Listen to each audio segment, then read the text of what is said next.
الفاظ چند منٹوں میں آپ کے سامنے آپ کے گوش گزار کرنے ہیں، سمع خراشی کرنی ہے۔ ان چند الفاظ کو عنوان دینے کے لیے بطور سرنامہ کلام کے طور پہ میں نے آپ کے سامنے قرآن پاک کی ایک مشہور آیہ مبارکہ تلاوت کرنے کی سعادت حاصل کی۔ اس سے پہلے کہ ہم اس آیہ مبارکہ کی طرف جائیں، اگر میں ابتدائی چند منٹوں میں آپ کو اس روز ازل کی طرف لے جاؤں اور اس کا تصور ہم کریں کہ جب رب العزت نے تمام عالم ارواح کو بلایا، ابھی حضرت آدم علیہ السلام کا پتلا تیار نہیں ہوا، اس سے پہلے کی بات ہے کہ اللہ رب العزت نے تمام کائنات کی ارواح کو، تمام انسانوں کی ارواح کو، جس میں گناہگار بھی ہیں، نیکوکار بھی ہیں، امتی بھی ہیں، انبیاء بھی ہیں، اولیاء بھی ہیں، اغیاث بھی ہیں، میرے جیسے گناہگار بھی ہیں، تمام ارواح کو بلایا اور بلا کے سوال کیا۔ یہ ہے واقعہ بڑا عجیب اگر انسان اپنی عقل سے سوچے کہ ضرورت کیا تھی کہ تمام عالم ارواح کو اس وقت بلایا جب ابھی انسان مرز وجود میں نہیں آئے، ارواح موجود ہیں، بلا کے سوال کیا بڑا مختصر سا، اور وہ سوال کیا ہے؟ پوچھا الست بربکم، کیا میں تمہارا رب ہوں؟ بڑا سادہ سا سوال ہے لیکن ہے بڑا اہم، اور جس مقصد کے لیے کیا وہ مقصد اس سے بھی بڑا اہم ہے، اور وہی مقصد ہمارا مقصد حیات ہے، جس مقصد کے تحت عالم ازل میں رب نے یہ سوال کیا، وہ مقصد ہی ہمارا مقصد حیات ہے۔ پوچھا الست بربکم، میں تمہارا رب ہوں؟ تو ساری ارواح بولی قالوا بلا، سارے بولے۔ رب کا قرآن واقعہ بیان کرتا ہے روز ازل کا کہ یا اللہ کیوں نہیں، تو ہمارا رب ہے۔ اب حضرات محترم، میں اگر آپ سے پوچھوں کہ جناب اس اجلاس کے اندر میں بھی تھا، آپ بھی تھے، سارے چیمے، سارے چٹھے، سارے بٹ، سارے ارائیں، سارے گوندل، سارے پیر، سارے مرید، سارے علماء، تمام عوام، ہر کوئی وہاں موجود ہے۔ اگر میں آپ سے سوال کروں کہ جناب ذرا بتائیے کہ کیا آپ کو یاد ہے کہ جب اللہ تعالیٰ نے پوچھا تھا روز ازل میں، آپ سے بھی پوچھا تھا، مجھ سے بھی پوچھا تھا، الست بربکم، کیا میں تمہارا رب ہوں؟ تو آپ سب نے جواب دیا، میں نے جواب دیا، اس محفل کے اندر جتنے بھی انسان موجود ہیں سب کی ارواح وہاں پہ حاضر تھیں، سب نے جواب دیا قالوا بلا، یا اللہ کیوں نہیں، یا الہ العالمین تو ہمارا رب ہے۔ اگر میں آپ سے سوال کروں کہ جناب کیا آپ کو وہ واقعہ یاد ہے، تو آپ کہیں گے کہ جناب ہمیں تو یاد نہیں ہے۔ اولیاء کاملین سے پوچھتے ہیں کہ جناب آپ کو وہ واقعہ یاد ہے؟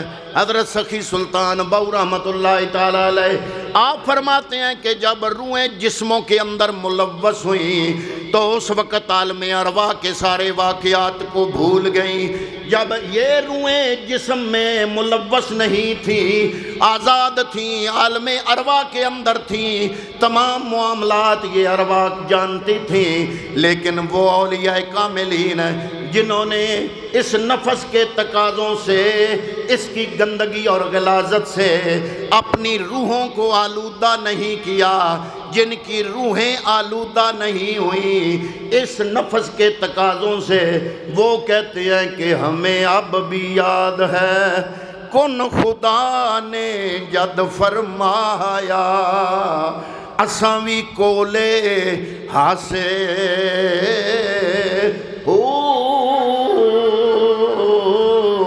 ہکے لا مکان اساڈا ہکے آن بتندر پھاسے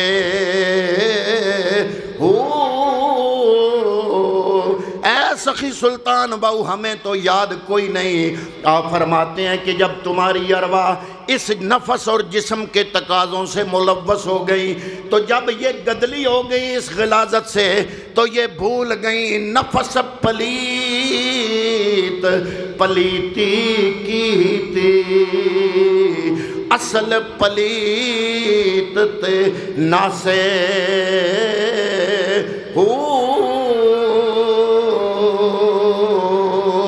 تو اولیاء کاملین فرماتے ہیں کہ ہمیں تو وہ واقعہ یاد ہے لیکن ان اولیاء کاملین کو یاد ہے جن کی روحیں اس نفس کے تقاضوں سے ان کی غلاظت سے ملوث نہیں ہوئی۔ خوش آمدید جناب۔ ہم اپنی محفل میں حضرت علامہ فیض الرحمن خان چشتی صاحب زید مجدکم ان کو بھی خوش آمدید کہتے ہیں، ماشاءاللہ علماء کا جمع غفیر ہے۔ تو میں یہ عرض کر رہا ہوں کہ روز ازل کا وہ مکالمہ کہ الستو بربکم، کیا میں تمہارا رب ہوں؟ قالو بلا، میں بھی وہاں پہ موجود تھا، آپ بھی وہاں پہ موجود تھے، کوئی امیر ہے تو وہ بھی موجود تھا، کوئی غریب ہے تو وہ بھی موجود تھا، کوئی بادشاہ ہے تو وہ بھی موجود تھا، کوئی وزیر ہے تو وہ بھی موجود تھا، کوئی فقیر ہے تو وہ بھی موجود تھا، جو بھی حضرت آدم کی اولاد میں سے ہیں سارے کے سارے سب کی ارواح وہاں موجود تھیں۔ سب نے جواب دیا قالو بلا یا الہ العالمین، کیوں نہیں تو ہمارا رب ہے۔ جب میں نے اللہ رب العالمین کے کلام سے یہ روز ازل کا مکالمہ سنا، یہ پڑھا تو میں بڑا حیران ہوا کہ یا الہ العالمین اس میں راز کیا ہے۔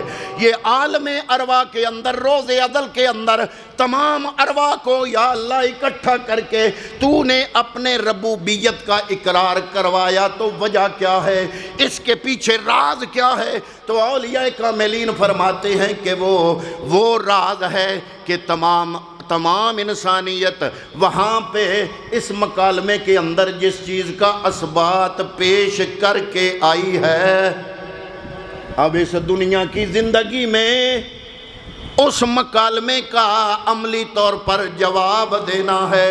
قال، اللہ تعالیٰ نے فرمایا الستو بربکم، کیا میں تمہارا رب ہوں یا نہیں؟ سارے بولے قالو بلا، یا اللہ کیوں نہیں، یا اللہ تو ہمارا رب ہے۔ چاہے کوئی کسی بھی مکتبہ فکر سے ہو، چاہے کوئی کسی بھی جماعت سے ہو، چاہے کوئی کسی بھی فرقے سے ہو، جو بھی انسان ہے سب کی ارواح نے وہاں جواب دیا یا اللہ ہاں، یا اللہ ہاں تو ہمارا رب ہے۔ اے اولیاء کاملین یہ کیوں کروایا؟ فرمایا اس لیے کہ روز ازل کا وہ مکالمہ، وہ دعویٰ جو یہ انسان رب کی بارگاہ میں کر کے آیا، اس دنیا کی زندگی میں اس دعوے کی عملی دلیل اس دنیا میں پیش کر کے ثابت کرنا ہے کہ جو جواب ہم نے وہاں دیا وہ جواب سچا تھا، اور ہم نے اس جواب کے مطابق اپنی زندگی کو بسر کرنے کی کوشش کی ہے، اور یہی وہ امانت تھی جس امانت کا تذکرہ اللہ تعالیٰ نے قرآن مجید میں فرمایا کہ اِنَّا عَرَضْنَا الْأَمَانَةَ، ہم نے اپنی اس امانت کو پیش کیا عَلَى السَّمَاوَاتِ وَالْأَرْضِ، ان آسمانوں پر اور اس زمین پر، والجبال اور ان پہاڑوں پر۔ اللہ فرماتا ہے کہ ہم نے اس امانت کو آسمانوں پر پیش کیا، زمین پر پیش کیا، پہاڑوں پر پیش کیا، لیکن کیا ہوا؟ فَأَبَيْنَا، اللہ کا قرآن کہتا ہے ہر چیز نے انکار کر دیا۔ انکار کس کا کیا؟ اس کی وضاحت قاضی ثناء اللہ پانی پتی رحمت اللہ تعالیٰ علیہ نے فرمائی، اور حضرت قاضی ثناء اللہ پانی پتی رحمت اللہ تعالیٰ علیہ نے سابقہ سید الطائفہ حضرت جنید بغدادی رضی اللہ تعالیٰ عنہ آپ کے اقوال کو نقل کیا، اور میرے پیر و مرشد اور استاد گرامی حضور ضیاء الامت جسٹس پیر محمد کرم شاہ الازہری رحمت اللہ تعالیٰ علیہ نے اپنی شورائے آفاق تفسیر ضیاء القرآن کے اندر اس آیہ طیبہ کے تحت رقم فرمایا سید الطائفہ حضرت جنید بغدادی کے حوالے سے اور قاضی ثناء اللہ پانی پتی رحمت اللہ تعالیٰ علیہ کے حوالے سے پیر صاحب رقم فرماتے ہیں کہ وہ امانت کیا تھی جو اللہ رب العالمین نے آسمانوں پہ پیش کی۔ یہ آسمان اتنے بڑے بڑے آسمان کہ آج کا سائنسدان بھی جن کے آگے گھٹنے ٹیک گیا۔ آج کا سائنسدان کہتا ہے کہ زمین سے یہ سورج 50 لاکھ گنا بڑا ہے، اور اس سورج سے بھی ایک سورج ہے جو کتنے ارب گنا بڑا ہے، اور اس سے بھی ایک بہت بڑا سیارہ ہے جو اس سے بھی کتنے ارب گنا بڑا ہے، اور یہ سیارے سارے مل کے ایک کہکشاں بنتے ہیں۔ اور کہتے ہیں سائنسدان کہ اگر ہم اس اپنی کہکشاں کا سفر 2 لاکھ میل فی گھنٹہ فی سیکنڈ کی رفتار سے اگر طے کریں تو ہمیں 1 لاکھ سال لگ جائے گا اس ایک نظام شمسی سے نکلنے کے لیے، اور اس طرح کے کتنے سینکڑوں نظام شمسی مل کے ایک اکائی بنتے ہیں، اس کا بھی سائنسدانوں نے نام دیا ہے۔ وہ سارے ہزاروں کی تعداد میں مل کے ایک اور اکائی بنتے ہیں۔ حضرات محترم المختصر یہ ہے کہ اللہ کی اس کائنات اور ان آسمانوں کی وسعت انسان کے عقل سے باہر ہے، لیکن اللہ کا قرآن ارشاد فرما رہا ہے اِنَّا أَرَدْنَا الْأَمَانَةَ عَلَى السَّمَاوَاتِ، یہ اتنی کائنات، اتنے بڑے بڑے آسمان، ان پر ہم نے اپنی امانت کو پیش کیا، وَالْأَرْضِ اپنی اس زمین پر اپنی امانت کو پیش کیا، وَالْجِبَالِ ان پہاڑوں پر اپنی امانت کو پیش کیا، فَأَبَيْنَا اللہ کا قرآن کہتا ہے آسمانوں نے انکار کر دیا، زمین نے انکار کر دیا، پہاڑوں نے انکار کر دیا۔ یا الہ العالمین، تیری بادشاہی کے سامنے یہ کیسے انکار کی جرت کر سکتے ہیں؟ حضور ضیاء الامت رحمت اللہ تعالیٰ علیہ رقم تراز ہے، آپ فرماتے ہیں کہ اس لیے انکار نہیں کیا کہ ان کا انکار سرکشی پر مبنی تھا، بلکہ اس لیے انکار کیا کہ یہ ڈر گئے کہ یا اللہ اگر ہم نے حامی بھر لی تو ہم یہ تقاضے پورے نہیں کر سکیں گے۔ پھر سوال یہ پیدا ہوتا ہے کہ جب آسمانوں نے انکار کر دیا، زمین نے انکار کر دیا، پہاڑوں نے انکار کر دیا، پھر اس انسان نے کیوں قبول کر لیا؟ حضور ضیاء الامت جسٹس پیر محمد کرم شاہ الازہری رحمت اللہ تعالیٰ علیہ آپ رقم تراز ہیں۔ اس کی وجہ یہ ہے کہ جب زمین پہ پیش کیا، آسمانوں پہ پیش کیا، پہاڑوں پہ پیش کیا، ان کی نظر اس امانت کے بوجھ کی طرف تھی، اور جب آدم اور ابن آدم پر پیش کیا تو ان کی نظر بوجھ پر نہیں تھی، بوجھ دینے والے رب کی ذات پر تھی۔ سارے احباب سے گزارش ہے کہ اٹھ کے آگے آگے آ جائیں۔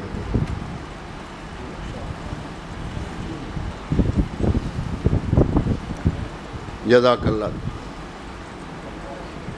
آپ کو تکلیف دینا مقصد نہیں ہے، مقصد صرف یہ ہے کہ جو اوپر سے مہمان آ رہے ہیں ان کے لیے جگہ بن جائے، اور باہر موسم بھی گڑبڑ ہے، بوندا باندی بھی ہو رہی ہے، تو جتنا آپ آگے ہو کے بیٹھیں گے زیادہ سے زیادہ لوگ بارش سے بچ سکیں گے۔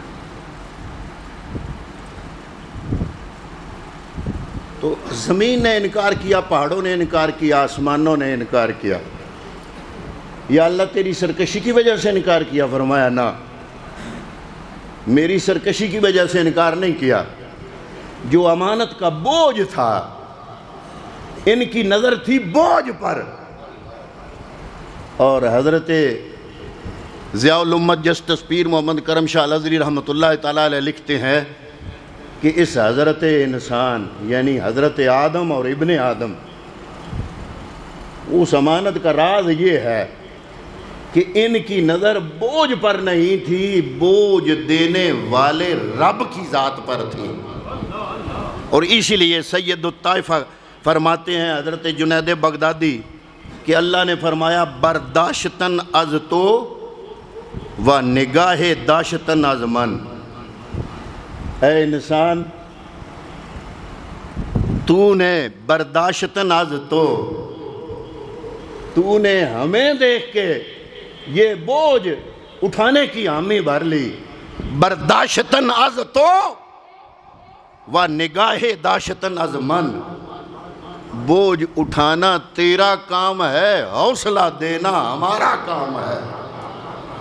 ہمیں اگر تم نے یہ حامی بھر لی تو یہ بوجھ اٹھانے کا حوصلہ ہم رب العالمین تمہیں دیں گے.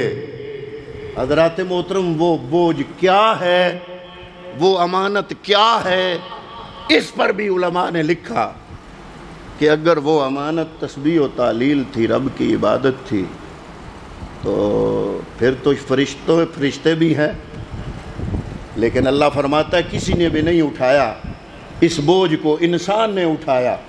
اگر وہ بوجھ عبادت ہے، اگر وہ امانت عبادت ہے، اگر وہ امانت جس کا بوجھ کسی نے نہیں اٹھایا، اگر وہ بوجھ تسبیح و تعلیل ہے، تو فرشتے تو تھکتے ہی نہیں اللہ کی تسبیح و تعلیل سے. رب کا قرآن بیان کرتا ہے کہ ہر دم تسبیح و تعلیل پڑھ رہے ہیں، تھکتے نہیں ہیں. پھر فرشتے تو ہم سے آگے ہونے تھے. تو وہ بوجھ کیا ہے؟ تو مفسرین فرماتے ہیں کہ وہ بوجھ صرف عبادت نہیں. اگر عبادت ہوتی تو جن بھی کرتے ہیں عبادت، فرشتے بھی کرتے ہیں عبادت. یہاں پر اللہ نے صرف انسان کا ذکر کیا کہ اِنَّا عَرَضْنَا الْأَمَانَةَ، ہم نے اس امانت کو پیش کیا عَلَى السَّمَاوَاتِ آسمانوں پر، وَالْأَرْضِ زمین پر، وَالْجِبَالِ پہاڑوں پر، فَأَبَيْنَا سب نے انکار کر دیا، يَحْمِلْنَاهَا أَن يَحْمِلْنَاهَا اس کو اٹھانے سے انکار کر دیا، وَاشْفَقْنَ مِنْهَا اور ڈرے اسے، وَحَمَلَهَا الْإِنسان اور اس امانت کا بوجھ انسان نے اٹھا لیا. وہ امانت جس کا بوجھ انسان نے اٹھا لیا، وہ امانت کیا ہے؟ تو میں عرض کر بیٹھا ہوں کہ جناب اگر وہ تسبیح و تعلیل ہوتا تو یہ لفظ نہ ہوتے. اللہ نے فرمایا صرف انسان نے اٹھایا. پھر انسان کے ساتھ ملائکہ کا بھی ذکر ہوتا، جنوں کا بھی ذکر ہوتا، اور ہر چیز اللہ کا ذکر کر رہی ہے. پھر انسان کی خاصیت کیا رہ جانی تھی حضرات محترم؟ لیکن اس امانت کے بارے میں اللہ رب العالمین فرما رہا ہے سب نے انکار کیا. وَحَمَلَهَا الْإِنسَانُ انسان نے اٹھا لیا. تو جناب وہ بوجھ کیا ہے؟ اگر تسبیح و تعلیل مراد لیا جائے تو انسان اکیلا نہیں، فرشتے ہر وقت تسبیح و تعلیل پڑھتے ہیں. تو وہ فرماتے ہیں صرف تسبیح و تعلیل نہیں ہے، بلکہ تسبیح و تعلیل اور عبادت خدا بندی کے ساتھ ساتھ نور العقل و نار العشق، عقل کا نور اور عشق کی آگ، یہ دونوں ملتی ہیں تو وہ امانت بنتی ہے. ملائکہ جتنی بھی تسبیح پڑھتے رہیں وہ مکلف ہیں، بے شک پڑھتے رہیں. لیکن جب انسان نور العقل و نار العشق، عشق کی آگ سے اللہ کی عبادت کرتا چلا جاتا ہے تو پھر کیا ہوتا ہے؟ نار نمرود بھی سامنے آ جائے تو یہ انسان کہتا ہے جتنی مرضی آگ بھڑکا لو، میں اپنے رب کا سچا نام لیوا ہوں. بے خطر کود پڑا آتش نمرود میں عشق، عقل ہے محو تماشائے لبے بام ابھی. حضرات محترم بلکہ مجھے کہنے دیجئے حضرت آدم علیہ السلام وہ پہلے انسان، ابو البشر، تمام انسانیت کے باپ، جب اس روئے زمین پر آیا آپ کو جنت سے اتارا گیا، انسان کا پہلا قدم جب زمین پہ پڑا. میں آپ سے بڑا آسان سوال پوچھتا ہوں، وہ لوگ جو عیش و عشرت کو زندگی سمجھتے ہیں، وہ لوگ جو اپنی زندگی کا محاصل چند ٹکے، چند ڈالر، چند ریال، یا بچے کا باہر چلے جانا، اونچی کوٹھی بنا لینا، منزلوں پہ منزلیں چڑھا لینا، اگر اس کو زندگی سمجھتے ہیں تو میرا ان لوگوں سے سوال ہے، اے حضرات محترم مجھے جواب دیجئے کہ جب پہلا انسان اس روئے زمین پر آیا، پہلا قدم اس زمین پر رکھا، تو مجھے جواب دیجئے، بڑا سادہ سا سوال ہے کہ وہ ہنستا ہوا آیا یا روتا ہوا آیا؟ حضرت آدم علیہ السلام اس زمین پر پہلا قدم رکھتے ہیں تو روتے ہوئے آتے ہیں، وجہ کیا ہے؟ اللہ رب العالمین یہ کیا راز ہے؟ وہ آدم علیہ السلام جس کو تو نے کائنات کے سب ملائکہ سے سجدہ کروایا، جو مسجود ملائکہ ہے، جس کو سجا کر تخت پہ بٹھایا، ساری کائنات کے فرشتوں کو آگے جھکایا، اتنی عزت دی، اور وَلَقَدْ كَرَّمْنَا بَنِي آدَمَ کا تاج اس کے سر پہ سجایا۔ یا اللہ اتنی عظمتیں دینے کے بعد جب اس آدم کو دنیا میں بھیجا تو وہ روتا ہوا آیا، اور حضرت آدم علیہ السلام رو رہے ہیں مَكَثَ ثَلَاثَمِائَةٍ سَنَةٍ، علماء مفسرین فرماتے ہیں حضرت آدم 300 سال روتے رہے۔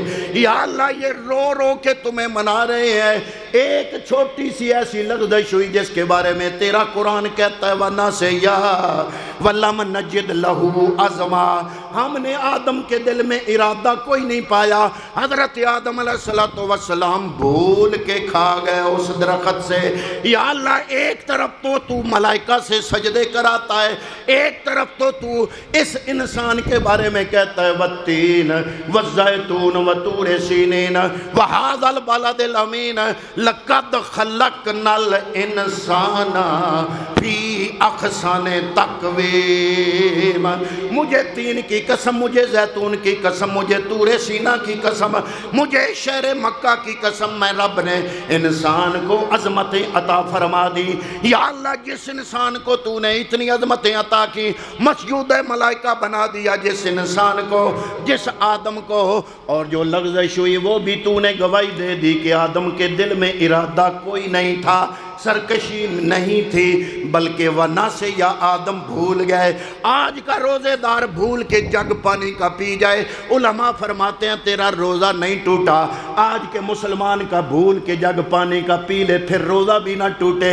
تیرا قرآن کہتا ہے وَنَسِيَا آدم بھول گئے۔ یا اللہ جب تھے ہی بھول گئے تو ناراضگی والی بات ہی کوئی نہیں تھی، اور اگر ناراضگی کرنی بھی تھی تو آدم ایک دفعہ توبہ کرتے تو یا اللہ تو معاف کر دیتا۔ یہ کیا وجہ ہے؟ مَكَثَ ثَلَاثَمِائَةٍ سَنَةٍ، اتنی عظمتیں لینے والا آدم 300 سال روتا رہا، تو نے توبہ قبول نہیں کی، وجہ کیا ہے؟ فرمایا وجہ یہی راز ہے کہ وہ امانت جو میں نے انسان کو دی وہ آنسوؤں کے پیچھے ہی تو ہے، رب کی خشیت سے رونا، یہ رونا انین المذنبین احب الی من تسبیح المقربین۔ حضور غوث اعظم شیخ عبدالقادر جیلانی نے اس قول کو نقل فرمایا کہ گناہ گاروں کا رونا رب کی بارگاہ میں نیک لوگوں کی تسبیحوں سے زیادہ پسندیدہ ہے۔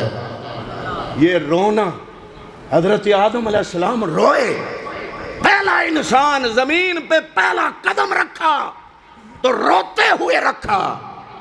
یا الہ العالمین وجہ فرمایا بتانا چاہتا ہوں کہ یہ جو دنیا کی زندگی جس کو تم اس کا مال، اس کی متاع اور اس کی سب کچھ کو تم اصل زندگی سمجھتے ہو، زندگی کا مقصد وحید سمجھتے ہو، اللہ کی بارگاہ میں اگر وہ مقصد وحید ہوتا تو آدم روتے ہوئے نہ آتے۔ اگر وہی مقصد وحید ہوتا، حضرت ابراہیم جو خدا کی ساری خدائی میں ایک اکیلے خدا کا نام لینے والے، 110 سال تک اولاد ہی نہیں ہوئی، جب اولاد دی تو اس کو جنگل بیابان میں چھوڑنے کا حکم ہوا، جب جوان ہوئی تو اللہ کی راہ میں ذبح کرنے کا آرڈر ہوا۔